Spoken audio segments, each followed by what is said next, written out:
Hi, today we're going to talk about how to double your money on your farm. I'm calling with Dakota Plains Ag Center in Napa Junction in Beardsley, South Dakota. This video will yield 5 minutes of your time. The market will be focused on corn crop conditions. Corn conditions are 68% good to excellent as of this afternoon compared to a 75% rating last year. Weather forecasts will be watched closely in the market. Current 6 to 10 day forecast is warmer temps and wetter across most of the Corn Belt. Most of North Dakota and the northern part of South Dakota are abnormally dry on the drought monitor. That's something to watch here in South Dakota. Managed money positions are 200,000 contracts short corn. With any bullish headlines, this could force some of the shorts in the market to be covered. Maybe ask for any little bit of a rally here if any bullish headlines move through the market.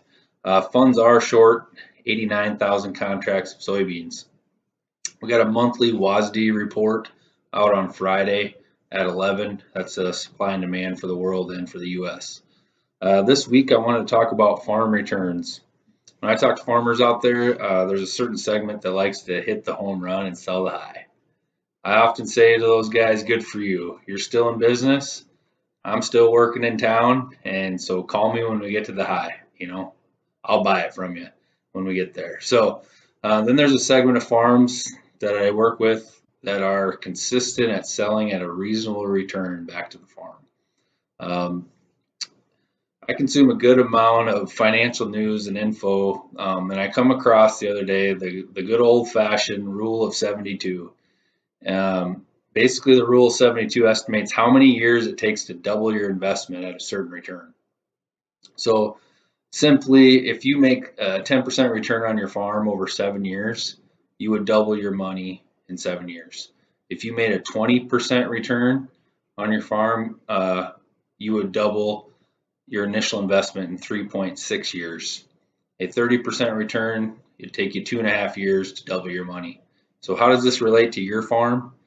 Let's just say you farm 1,000 acres of corn and it costs you $500 an acre, including cost of living and principal payments, and not including tax implications. It's an oversimplified example here, but that's a $500,000 investment that you're putting into the ground each year. $500,000, $500,000 out in the ground every year. Okay, if you can consistently return 20% of that back to your farm above the 500,000 over in 3.6 years, you would double your money. So you'd have an additional 500,000 or additional $500,000 on your balance sheet. So one thing I've learned about row crop farmers is they budget and they think in yearly time frames. So the rule of 72 is pretty cool to think about on the farm. Not to mention the generations of farms. If you have 3 or 4 generations, if you're making 20% return year over year over year, just think of the equity that a family can build. That's pretty powerful. So what is a 20% return over $500 an acre investment actually look like? That's $100 an acre return, or $600 per acre revenue.